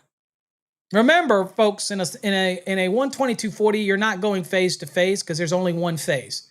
It's just one phase. You're just center tapping one phase. So you're going from L1 to the neutral or L2 to the neutral. Okay. So again, that's a single phase. Okay. Or many old timers call it a split phase. Why? Because we're splitting a phase. All right. So anyway, 150 volts to ground is going to qualify for that. And also qualifies for a 12208 because any one of those phases, because that's three phase. So you have a phase A, phase 3, a phase B, and a phase C. Okay. Separate windings. Okay. Whether you have a delta, which either the phases are connected together, or you have a Y, which are connected together at one point, and then the conductors for the circuits are connected at the outer of each phase winding. Okay, that's too deep today, I think. Too deep for this to get far into coffee hour. But anyway, so here's your bathrooms, garage. Oh, let's see here. Areas of accessory buildings not intended as habitable rooms and limited to storage, work, or similar areas. Gotcha. Outdoor crawl spaces at or below grade. Okay. Basements. Okay, notice we still have the basement. Doesn't matter whether it's finished or unfinished. Irrelevant. GFCI protection on those receptacles. Kitchens, in general, all receptacles that are in a kitchen that fall under this. Areas where a sink is permanently provisioned for food preparation, beverage preparation, and cooking. Okay. Let's see. So it has to have a sink and this as well. So this is going to pick up, for example, and you'll notice that this is for dwelling units. So this could be your wet bar area, other areas, right? That type of thing that wouldn't constitute that. Also, you could have some other area in the dwelling that has a sink. So any receptacle that's within 6 feet of the top inside edge, that's the bowl of the sink. Now, notice they don't call it, we're not calling it basin anymore. Subtle, but it's a sink. Let's see, boathouses, laundry, indoor location. Okay, all that's the same. We have some exceptions. So you have for the permanently installed premise security system. Obviously, they don't want the risk of that turning off. Makes sense, I guess. Also, these are these special different types of receptacles that are designed to hold luminaires. They don't really make those an ability to be GFCI device. They mate together. And they're a proprietary thing that some of the manufacturers of ceiling fans and heavy luminaires use, and they actually connect together. And basically, it has these little like prongs, and they have a female and a male. And you put it in, they interconnect each other, and then it has a center set mechanism that locks it in, so it supports various weight. Okay, that's a special type of mechanism. So they're still receptacles, but it's a unique mechanism. Let's see. Let's see here. And also, obviously, that little receptacle inside of the exhaust fans and dwelling units that, for the life of me, are inside of areas like bathrooms. And people would say, well, it's a receptacle. Somebody could unplug it and plug something in. I just don't know why you would do that. But again, we got to cover that.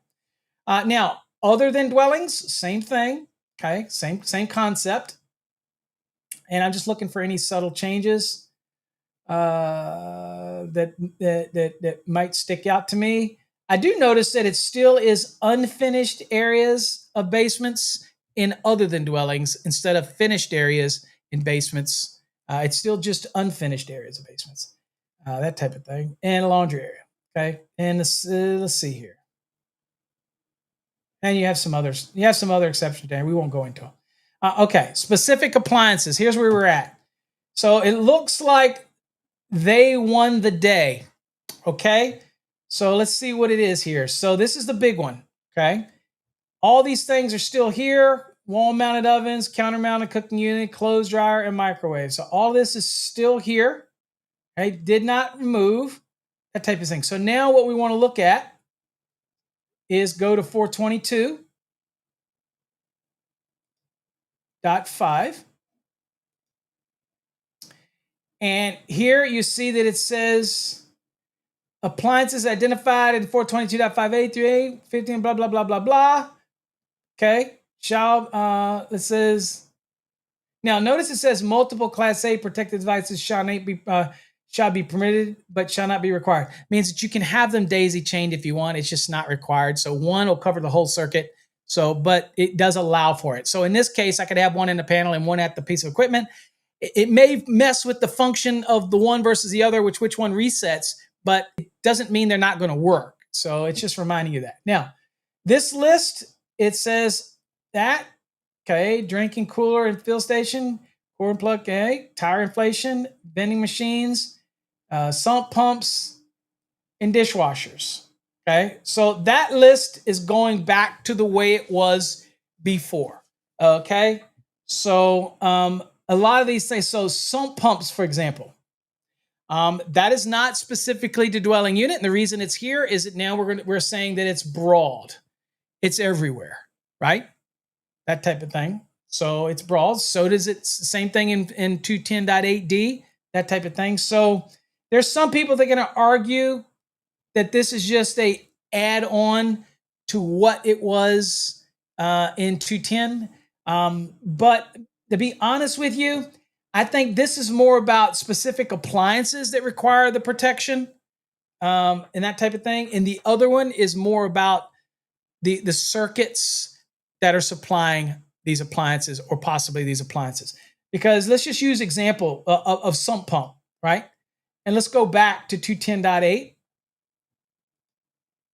and just use that as an example. So we're in branch circuits. So we're talking about the branch circuit, but we want to go down to D because the other ones we're talking about specifically devices on the branch circuit that supply those things.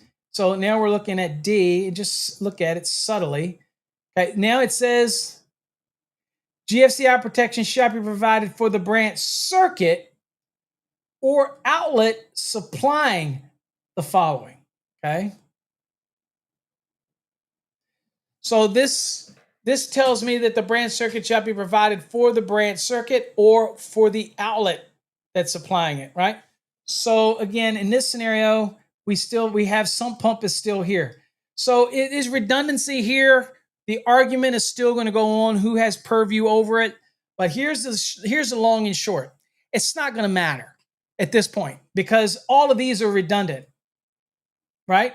All of these are still up in 422. So again, to me, now in retrospect, as far as me on code panel 17, dude, we should just remove them from 422 because obviously they're redundant. They're right here. So at the end of the day, I think it's just screw it. Let the code panel have it. You know what I'm saying? Let them have it. But these still remain. Okay. Now there's no sunshine date. So this is, we believed, and I remember this argument that guess what? The manufacturers are going to have to step up. Okay. They're going to have to step up and make sure that we don't have nuisance tripping or incompatibility by the time this code cycle is adopted because we did not put a sunset date in there. We did not give them amount of time to fix these issues. So what does that mean? Are you electricians going to have a problem? Maybe. Can you bitch about it? No, you can't.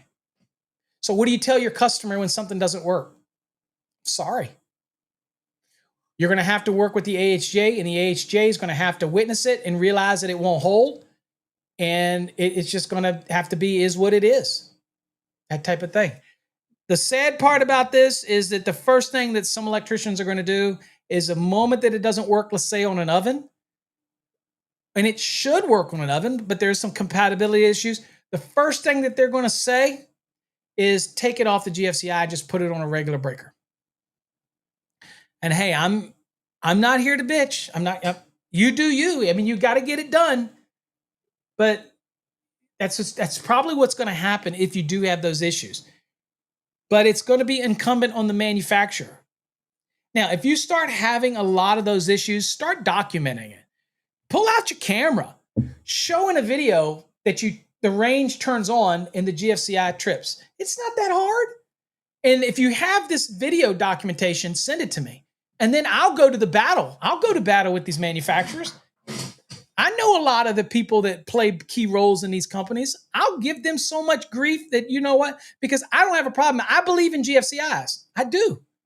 But at the end of the day, they're telling us with a resounding message. It's clear here in the 2026 code, the 2026. It's a resounding message. They're telling all of you that there is no issue with GFCIs on these items, on these appliances. That's what they're telling you. They're telling you there is no issue. I know we know there's nuisance. We argued it on the code panel. They're telling you there is no issue. Okay, then I expect no issues. Now, are you going to have a random this or that? Okay, but they're telling me there's no issues, so all of us electricians just embrace it. And no, might as well not bitch because we tried hard to get this changed. A whole code panel 17, Ryan Jackson, all of us, we tried to get this changed and get rid of it. That's why you don't see it in 422. That's why you don't see the 4 items where we are. We tried to get it thrown out because of compatibility issues. Well, the manufacturers, some of them, they all came to the table and said, we got this, Paul. We've solved it. We'll see. We'll see. We'll see. What else? What else? There's something else I wanted to look at. Let's look at AFCIs and see if anything expanded in AFCIs. Let's see. Let's see here real quick. Hold on here. Let me go down. Let me see real quick if anything. There's some great stuff. Okay, let's look at AFCIs real quick. Let's look at AFCIs. All right, so AFCIs, okay, everything looks the same so far. Just to add reference. So I got a new reference, so maybe it's expanded. Means of protection. Let's see here. A listed combination type AFCI installed at the origin of the branch circuit to protect the entire branch circuit. Okay, so they added this at the origin to make sure you know that it's back in the panel. Okay, makes sense. Listed branch feeder type AFCIs installed in the origin. Okay, so remember the old AFCIs, they weren't combination. You know combination, guys. That's a combination is looking for series and parallel arcing. It's not looking for AFCI and GFCI. It's series and parallel arcs. Okay, series, parallel. So the old ones, which were the branch feeder ones, those did parallel arcs downstream, but they didn't do very good on series arcs. Right? So they're saying, well, I'll let you use those old listed branch type because you may still have some around, may still have some out there. But it says, you know what? That's fine, but I need you to make sure that at the listed outlet branch circuit shall be installed on the branch circuit at the first outlet box. So wherever that branch circuit comes to, right there to that very first box, I will let you put a listed outlet type AFCI, which is going to protect upstream series, give you some series protection upstream, and then downstream, it's going to give you both the series and parallel. Okay. But it's not really going to give you any parallel protection upstream. But the branch style AFCI is going to give you that parallel protection downstream to the outlet, first outlet location where you got the device in it. See how they work together? Makes sense. Let's see here. Still have the same arc protection circuit breaker rule. Don't even know where the hell they are. I've never seen one. I've never run into one, and it's probably more trouble than it's worth. I still question this max length though. Why does 14 gauge and 12 have a length distance, but yet I don't have any length distance on these? Things that make you go, could that be a source of what we've seen people have nuisance tripping? I know in Oklahoma it probably was. Anyway, okay. So now you also have what's called a listed outlet branch circuit on the branch circuit at the first outlet with a listed branch circuit overcurrent in all the following conditions are met.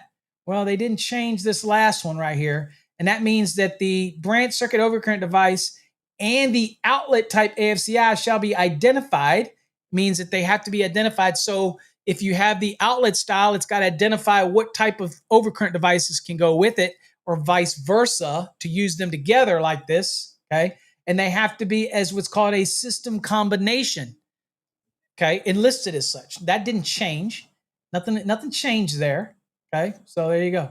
As far as locations, now you notice this is an example earlier, guys, when I said 120 volt. This tells you that when it comes to AFCIs for dwelling units, it's about the circuit.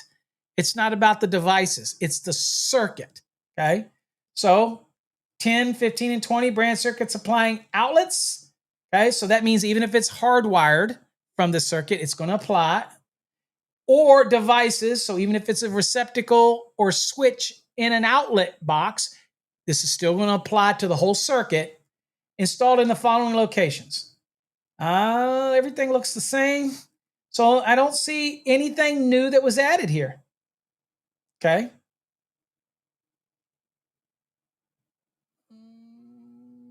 Now, it says exception number 2. It says AFCI protection shall not be required. Oh, wait a minute. Look here, guys.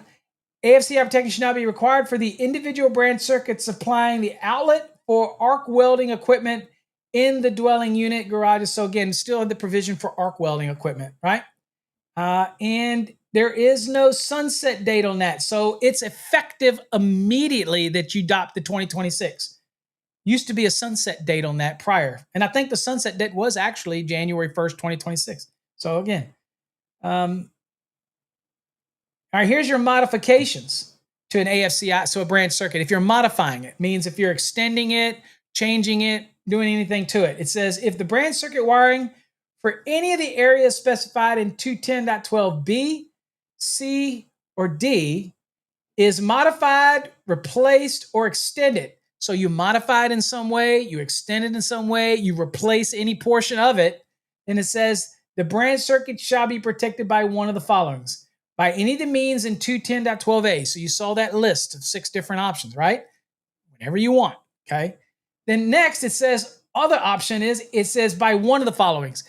It says a listed outlet type branch circuit ASI located at the first receptacle outlet or switch of the existing branch circuit. So why that's important, and why that's really no different than it was before. So I could modify the circuit, extend the circuit, change it in some way, but I got to go back to the first outlet and put in a listed outlet type AFCI, and then I'm okay. Doesn't mean I got to go to the panel. This says under this allowance, if a branch circuit is being modified, extended, or any way, then I can actually go back and do it at the outlet. Now, still have that exception. That exception says AFCI protection shall not be required where the extension, that means you're extending it, of the existing branch circuit conductors is not more than 6 feet and does not include any additional outlets or devices. So you're just maybe moving it. You're moving the branch circuits because you moved a panel and you're going to move the branch circuits and make them a little longer to another panel.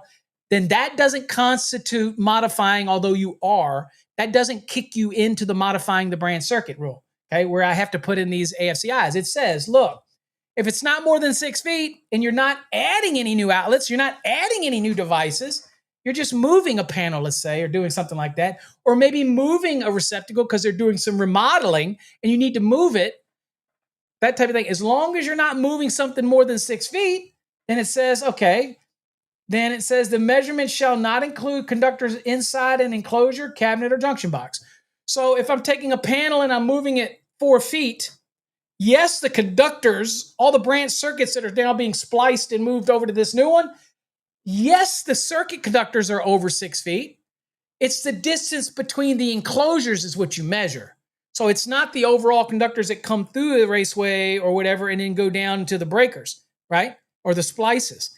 It's just the distance between it, okay? So yes, I can move it 6 feet away, yet the conductors are probably 10 feet in overall length, or maybe 9 or 8 feet in overall length because of termination. They're still not the 6 feet. The exception still applies because I only moved the boxes 6 feet apart. Get me?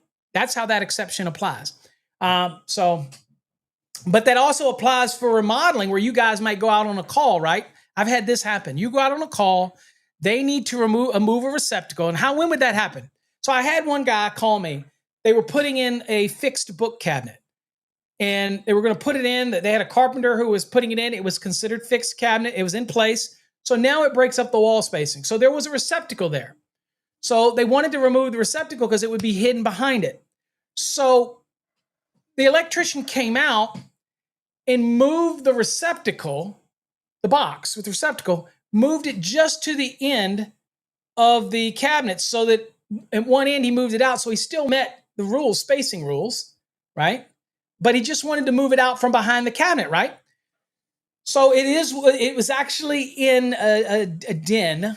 So what happened is the inspector came out there and said, oh, you got to add AFCI now because you modified the circuit. And he said, no, the exception says I could move it. And he said, no, you modified it. He didn't understand the exception and how it applies. Okay. He wasn't adding any new circuits. I mean, he wasn't adding any new outlet. All he was doing was moving it so they could put it there. Now, the same could be said if they come in and cut a doorway and you have to relocate something. We don't want AHJs coming in here and saying, oh, that's a circuit modification. Now you have to move something. Okay. And again, splicing devices don't count. So I could take something and move something and put a splice box in or something and extend it. That's okay. But again, the 6 feet is from box to box, from enclosure to enclosure. It's only those conductors, not what ends up going into the cabinets and things like that. Does that make sense? right, I didn't really want to get into that today, but we did. All right, let's go on and get you a list on the contest. Again, today was a really messy show, as always. That's why we're going to go to the Wednesday nights, and hopefully it'll be more structured, that type of thing. All right, so let's spin the wheel. For those that have bolted off, sorry I bored you to death.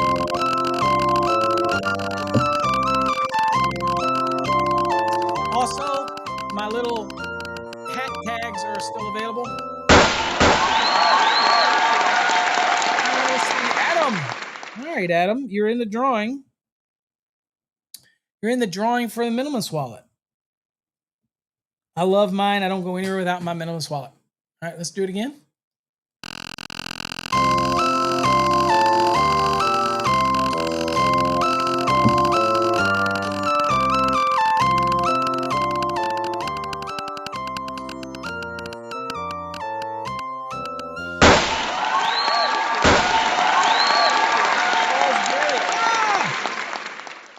Clip.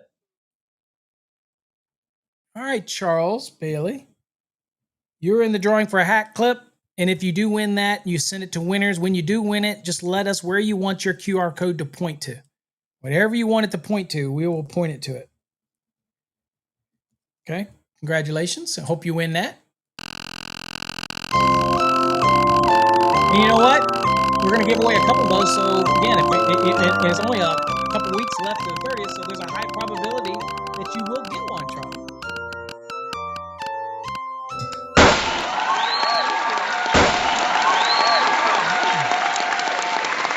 Christopher Boyd. All right, Christopher, you're in the drawing for the Slate Coaster. We've been selling the crap out of the Slate Coaster lately, so that's good. I think there's still some left, so I'll make sure we'll definitely have some for the giveaway. All right, let's do another one.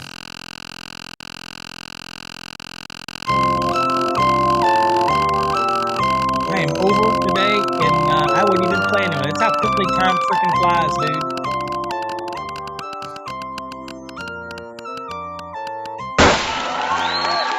Enhanced course. Jonathan. Oh, nope. Got to do it again. Doesn't work, you know. When it does that little roll thing, I have to do it again. That's the policy. That's the rules. One bite. Everybody knows the rules. One bite. Everybody knows the rules. Leo Reyes.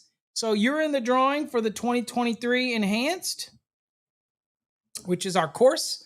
Obviously, we'll be working on, not yet, still wait a little bit, but we'll obviously be working on our 2026 course.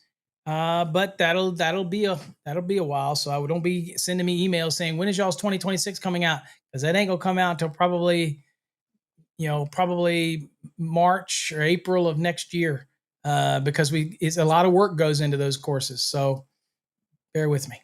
All right. So there you go. All right, folks, I'm gonna let you go. Appreciate you. Glad you joined us. Hopefully you got something out today. I didn't ramble too much. I didn't ramble too much on it. I didn't look really at the comments. So if anybody had something negative, Paul says, I sure would like one of those. Damn, Paul, you're not a beggar. Always begging. Just saying. Let's see here. Do I got anything? Cool. That was a nice interview. Yeah, I think I'm gonna do some shows where we're gonna examine the 2026, just to get a heads up ahead of everybody. It says store policy or company policy. Everything. Right? It's a whole policy. It's a whole thing. All right, folks. Catch you. All right. So we will catch you next Wednesday. And hopefully have a new format and everything will look good. But we will catch you folks next Wednesday. So make sure you bookmark it and that type of thing. And y'all have a great rest of your week. Now, we will be doing some replays and stuff to keep you engaged. But you'll see a whole new look and everything. So hopefully we'll catch you next Wednesday at 8 a.m. Eastern time. All right. Sound good? All right, folks. Till then, stay safe. God bless. Thanks for joining. Peace.